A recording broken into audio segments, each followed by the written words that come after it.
Sejam bem-vindos a mais um vídeo de One Piece, dessa vez a análise do capítulo 1119. Eu sou o Matheus Joy Boy e esse é o selo All Blue de conteúdo dedicado exclusivamente a One Piece. Então, ó, simbó que esse vídeo tá uma belezinha, hein? O capítulo pode não ter empolgado geral, mas a análise do Matheusinho Joy Boy aqui abre novas portas e janelas para pensarmos em desdobramentos do capítulo. E ó, se você tá vendo esse vídeo, muito obrigado. Me curvo a você porque você é um dos nossos apoiadores, responsável diretamente pela continuidade e evolução do nosso trabalho, mas principalmente pela continuidade. Sem você vendo esse vídeo, eu já tinha parado. Então, muitíssimo obrigado. Eu faço por vocês, pelo meu amor por One Piece também. E bom, capítulo 1119, Emmet, robozão gigante, o gigante de ferro, ganhou o nome. Assim é, segundo a interpretação da maioria das pessoas. Eu tô nessa maioria aí, porque a gente vai debater, né? Aquela cena do Emmet dando um socão no Top Man Mercúrio, no final do capítulo, gancho pro 1120, grande clímax, a gente vai chegar lá. Parte 9 da história de capas de Yamato, a cria do demônio. E a galera sabe dessa alcunha de Yamato, né? As crianças de Kibi, pelo menos, estão sabendo, porque Yamato chegou lá, ó, já estão tacando pedra nele. Afinal, filho do Kaido, as crianças estão tudo traumatizadas lá com o ex-Yonko, então Yamato tá levando pedrada, mas quer apostar que essas crianças já vai tá tudo em festa? Seria interessante o Oda trabalhar esse tema do preconceito, né? Porque as crianças estão preconcebendo que Yamato é perigoso, mas aí Yamato vai se mostrar boa praça, Yama-o, e vai terminar em churrascão. Será que Yamato vai fazer um churrascão em cada região que for visitando? Logo na primeira página, temos aí um foco na Stussy.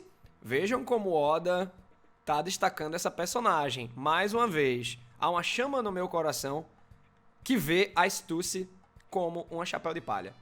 Pô, gente, das mulheres do bando, vê aí. A Nami tem cabelo laranja, Robin tem cabelo preto. A lógica que o cara usa. E a Stussy é loirinha e ainda vampirinha, fazer um pá de terror com o Brook, assustando a Nami, o Chopper, o Sop. Vocês não vislumbram isso não, velho? Pois eu vislumbro. Eu já quero ela chapéu de palha. Só tem que tomar cuidado, né? Que todo mundo pode virar chapéu de palha. Eu lembro muito quando a gente tava produzindo conteúdo na época do arco de Dressrosa, todo mundo ia entrar no bando do Luffy, né? Porque a galera também não tava vislumbrando a grande aliança, né? Que o Luffy forjaria após o arco de Dressrosa, né? Mas bom, gente, eu creio que uma cena como essa fala além da Stussy.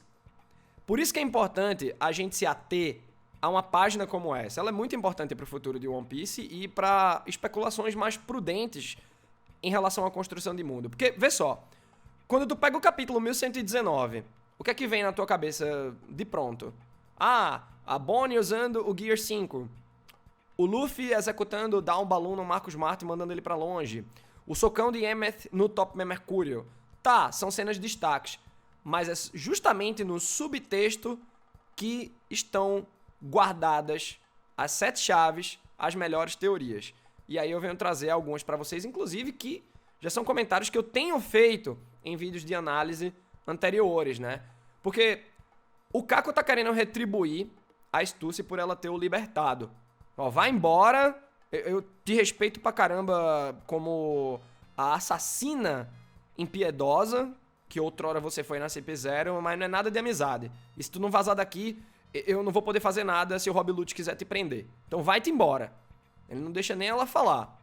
E você nota o Kako cheio de pesar, e eu me interesso bastante pelas reflexões que ambos, Kako e Rob Lute, terão pós-Egghead.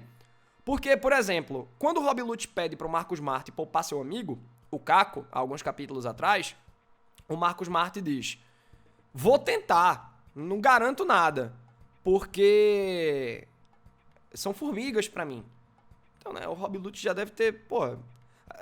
Quando chegar no momento que é definitivamente uma bifurcação em um desses caminhos, caso ele siga o governo mundial, pode culminar na morte do Kako, por exemplo, o Rob Lute não vai querer. E o Kako também tá magoado pela Stussy, né? Coloca pela ótica de como se a CIP0 fosse o bando dos chapéus de palha. A Stussy acabou de trair o bando, velho. A gente viu uma parada dessa em Walter 7 e Enies Lobby com a Robin, né? Mas aqui é bem diferente. A Stussy realmente, ela nunca foi fiel à CIP0. E aí o Kako, ele tá num estado confuso. Porque ele quer seguir a Stussy, ele gosta dela, é amiga dele, mas sempre tá naquela caixa de cumprir suas funções para o governo mundial. Isso parece que tá acima de tudo, né? Para personagens como o Cachorro Vermelho, como o Macaco Amarelo, como Rob Lute e Kako. Então qual vai ser o ponto de virada para essa galera lutar ao lado do Luffy? Aqui em Egghead já teve um momento de tensão causado pelos Serafins. Luffy e Lute lutaram contra o Serafim do Kuma, e Zoro e Kako lutaram juntos contra o Serafim do Mihawk. Então, acredito que, de caso pensado, na saga final de One Piece, que eu prevejo uma parada bem Vingadores Ultimato, creio que Rob Lute e Kako, de repente a CIP0 toda, pode estar lutando contra o governo mundial, contra os Cavaleiros Sagrados, contra os Astros Anciões, contra Nerona. Matheus, mas é pouca gente pra enfrentar tantos inimigos que vão se tornar aliados. Pode parecer, mas olha o tamanho e o poder só dos 5 Astros Anciões. E vamos pra festa, porque Nika tá na área, e é logo 2, hein? 2 Nika, o Luffy no seu modo Gear 5 e a Bonnie que usou dos poderes do Toshi Toshi no Mi, mais especificamente a distorção do futuro, pra imaginar um futuro em que ela é totalmente livre e tem uma pegada de humor. Mark também é muito inteligente, a fala ali no final do capítulo, mas vamos chegar lá.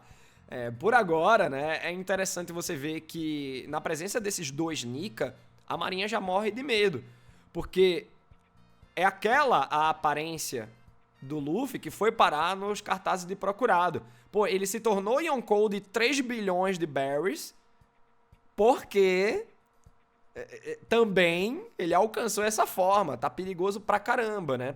E aí o Marcos Smart, ele fala sobre o modo Nika da Bonnie, que é uma ilusão do fruto Toshi Toshi, o fruto da idade. Então, é um alívio, acredito que pra todos que estavam pensando que o Oda poderia perder a mão em questão de parâmetros e escala de poder em One Piece com o fruto da Bonnie, né? O Oda poderia meter um louco, mas essa é uma fala muito importante aqui do Marcos Smart. Isso é uma ilusão. Então, gente, eu acredito que é mais aparentemente que a Bonnie pode chegar nesse estado. Mas ela não vai poder usar os golpes que a gente vê o Luffy usando, sei lá, pegue todos os exemplos da batalha contra o Kaido. Daí o Luffy vem com uma estratégia um tanto quanto peculiar. Ele pede pro Sanji, pro Frank e pra Bonnie baterem nele. Então tá bom, a galera obedece, né? Pô, o capitão, ordens do capitão. Aí o Sanji, pô, o Luffy já é meu freguês, né? Lá em Holy Cake eu bati nele pra caramba, vamos bater aqui mais de novo. Eu acho, gente, que nesse momento, piadas à parte, eu acho que nesse momento aqui, toda essa ideia do Luffy até a execução do Down Balloon ficou um pouco confusa. Eu não curti muito a maneira como o Oda trabalhou. Eu acredito que é muito do Luffy isso de pedir pra galera fazer algo, como é o caso aqui, que culmina no Down Balloon. Ele teve essa ideia. Então, pô, batam em mim que o resto eu faço. Mas eu acho que cabia a personagens inteligentes, como o Sanji, principalmente, e o Frank, dissertarem sobre, tipo, o que é que tá acontecendo aqui? Qual é o objetivo do Luffy? Não, eles só vão batendo e eu achei que a quadrinização e a execução da ideia ficou um tanto quanto confusa. E aí eu senti vontade de explicar aqui. Quem diria, né? Matheus, do vídeo explicado. Cheguei no fundo do poço, me perdoem. Mas antes de eu explicar, um ode ao Luffy, monstrão medonho segurando as asas do Marcos Smart no modo Itsumade. Gente, essas formas bestiais dos Astros Anciões aterrorizam, mas olhem esse Luffy injetado na loucura, velho. Aquele cabelo preto remete um pouco ao Snake, mas é porque tá queimado, né? O Marcos Smart disparou um fogão, é muito louco você vê que o Luffy aguenta esse Fire Blast misturado com Hyper Beam de Pokémon. O Luffy aguentou, né? E enquanto ele tá segurando o Marcus Smart, ele pede pra galera atacar. E aí vem o Ifrit Jumbo, Memórias do Inferno. Pô, é um dos grandes golpes do Sanji, velho. É um golpe que incendeia, é um golpe em área, né? Se você pega RPG como parâmetro. A gente que tá jogando muito Elden Ring, né? Venham pras lives de Elden Ring, tá acabando. Só tem uma vez. Mas bom, o Frank dá um impacto forte de direita e a Bonnie o soco de Nika extra grande. O Luffy só não contava que a galera ia bater nele com hack. Isso aí, esse detalhe ele não pediu. Mas, pô, a galera levou a sério o comando do capitão, né? Vamos dar tudo de si aqui. Então, o Luffy sente muita dor ali. Mas qual é o objetivo? Comprimir o Luffy pra ele se estufar rápido e dar um down balloon no Marcus Smart, que manda o Astro Ancião pro mesmo lugar que Pikachu manda a equipe Rocket em Pokémon. Mas então, gente, a parte do explicado. Acho que já expliquei um pouquinho agora há pouco, né? Mas eu gosto de pegar o exemplo da bola de basquete. Pega uma bola de basquete cheia, perfeita. É rígida. Tenta comprimir ela. Não vai. Ela tem que estar minimamente murcha para já começar a contrair. Se ela tá perfeitamente cheia, ela não vai contrair. Agora, imagina tu tentando apertar ela. É impossível, não deforma. Aqui em One Piece, Sanji, Frank e Bonnie, a pedidos do Luffy, conseguem deformar essa bola de basquete, que é o Luffy estufado. Ele já tá num balão de borracha, né, que é estático. Mas esse balão, o down balloon, envolve eles deformando e estufando a bola, né? Então, quando ele tá deformado e pega o ar, porque o Frank até fala, né? É pra bater nele até ele parar de respirar. Pra ele ficar sem ar. Porque quando ele pega ar de novo, ele vai encher o corpo dele de uma vez só, que nem uma bola de basquete. Puff, sabe? Voltando, hipoteticamente, né? Ao seu modo normal, perfeito, cheia. E aí, velho, com essa pressão toda, com esse impacto, um baita golpe no Marcus Smart, uma bela estratégia do Luffy na ginga e malícia, hein? Menino de várzea, o Luffy é bom. Além de toda a confusão na narrativa do Oda pra essa execução do Down Balloon, teve uma outra coisa que eu não curti, que foi a Bonnie com hack do armamento. A Bonnie tem 12 anos.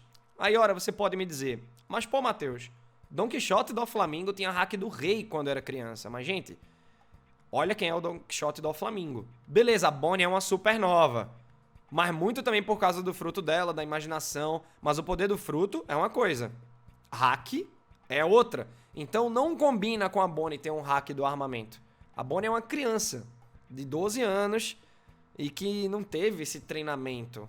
Então eu achei um pouquinho tosco, queria até saber a opinião de vocês, ou aqui nos comentários do vídeo, ou lá no grupo do Telegram. Mais uma vez o Luffy pergunta de Usopp e os outros, né? É o efeito Seiya e os outros.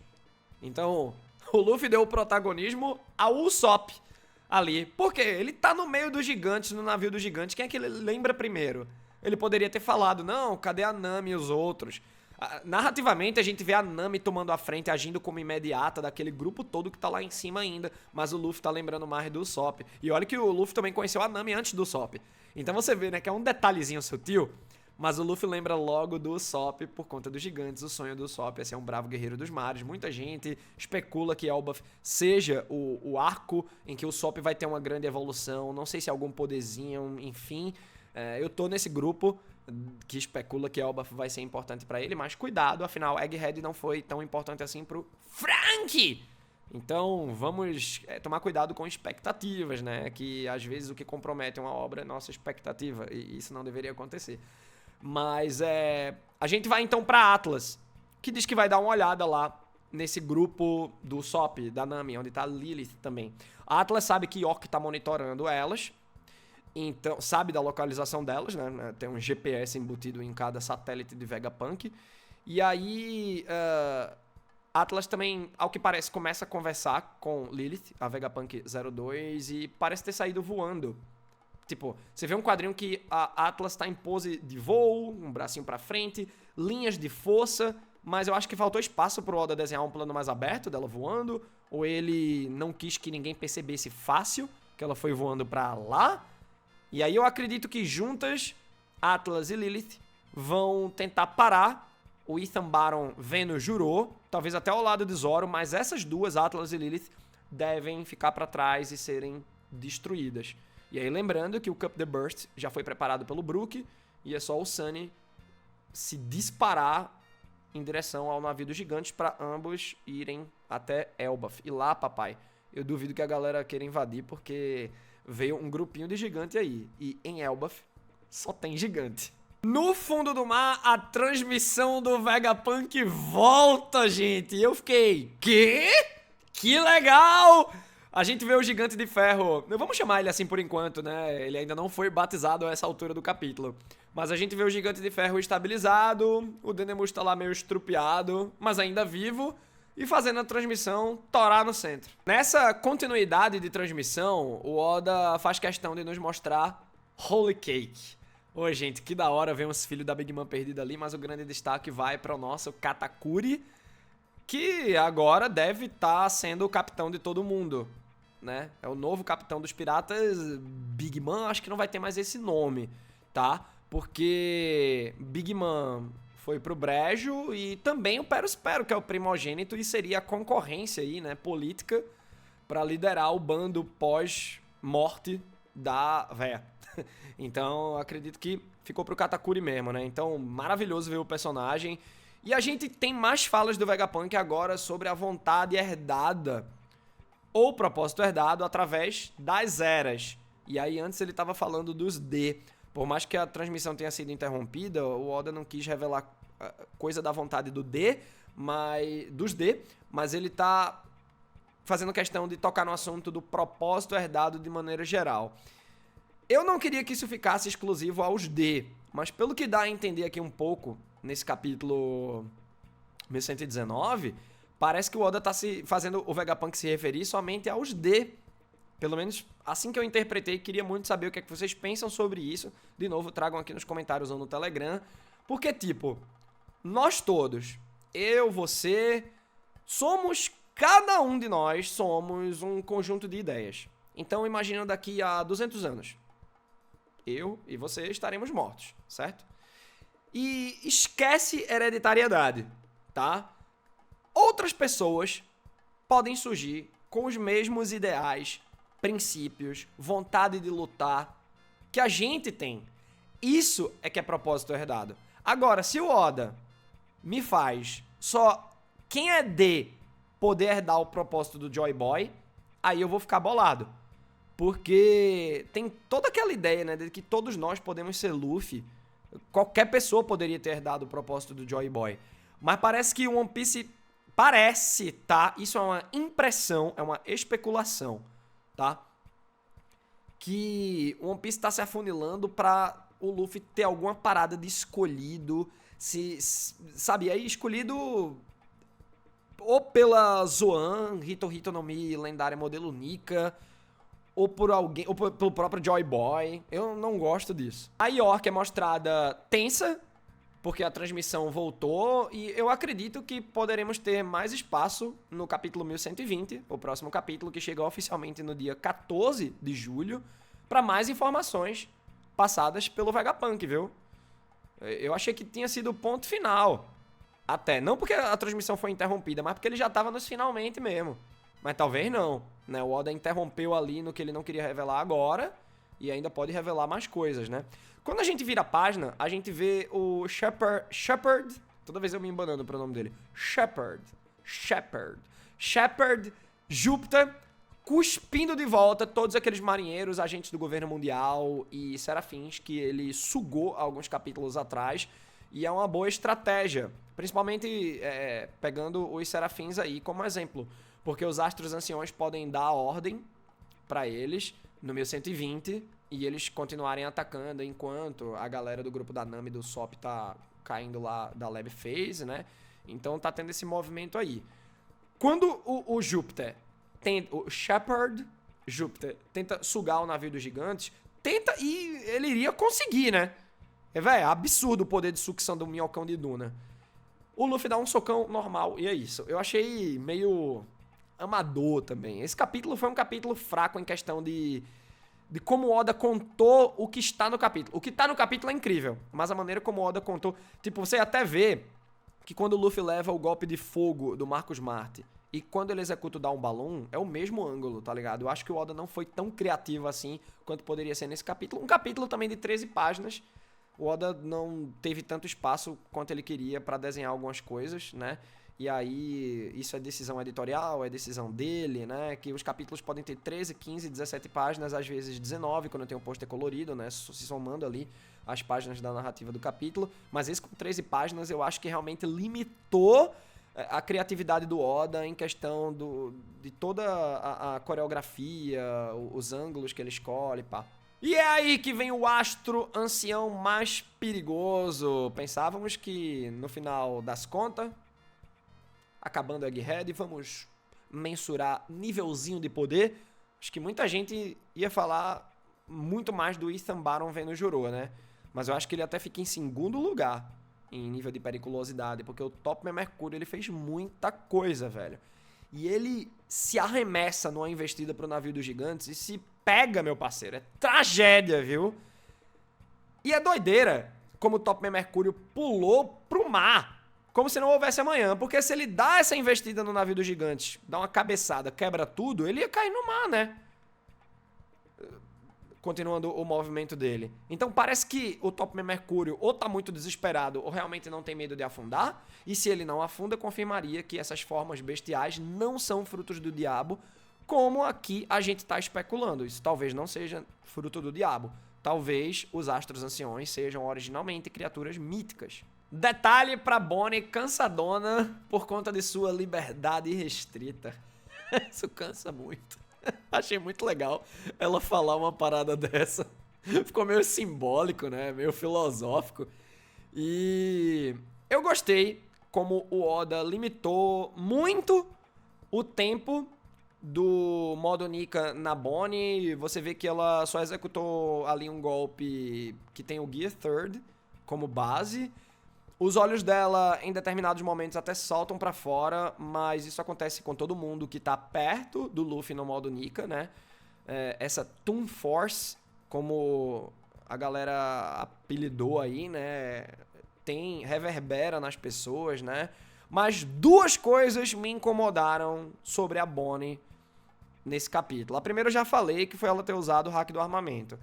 A segunda e se ela não tivesse ficado cansada?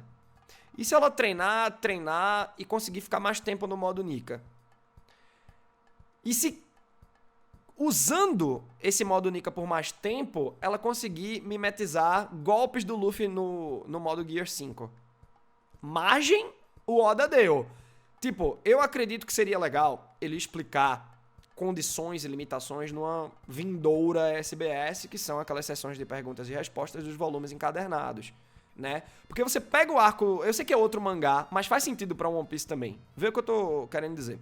O arco do treinamento no acampamento de My Hero Academia. Qual é o objetivo do Aizawa levando a turma pra lá? Vamos usar as quirks de vocês a exaustão para... Se você só consegue usar sua quirk durante meia hora, depois desse treinamento no acampamento, você vai conseguir usar por 35 minutos? Talvez 40? Aumentar o tempo que você aguenta... Pô, isso é um treinamento de energia, né? De fôlego. Então, faz sentido isso pra One Piece também. A gente até compara hack com tanque de gasolina. No modo Gear 5, o Luffy vai perdendo muita gasolina, muito hack. E aí ele tem que repor essa gasolina com comida. Então a Bonnie, se ela vai treinando, porque agora ela já fixou, ela crê em Nika... Então ela acredita, vamos lá, vou me transformar. E se ela fica usando esse modo a exaustão, ela pode ficar mais tempo e de repente até executar golpes. Bom, eu prefiro focar naquilo que o Marcos Smart disse. Eu sei que é um astro ancião cuzão, mas tem conhecimento. E ele diz que é uma ilusão da Toshitoshi. Então é isso, gente. Eu acho que não vai passar disso. Bom, se Top Mercúrio pensou que ia acabar com a festa... Pensou errado, otário! Porque volta Emmeth.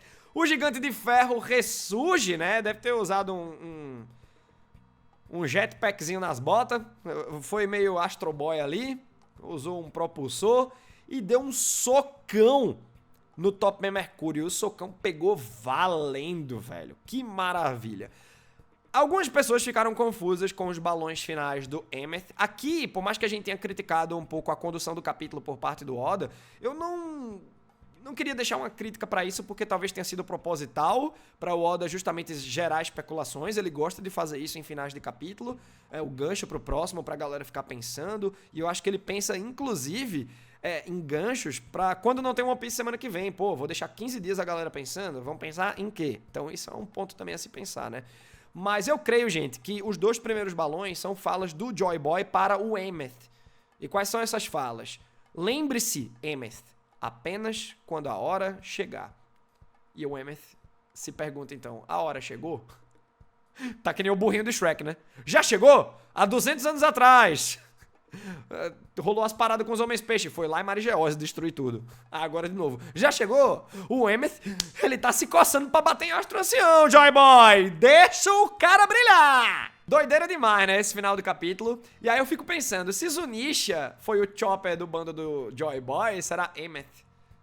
Terá sido Emmett o Frank do bando do Joy Boy? E aí o Joy Boy, ele era grandão desse jeito?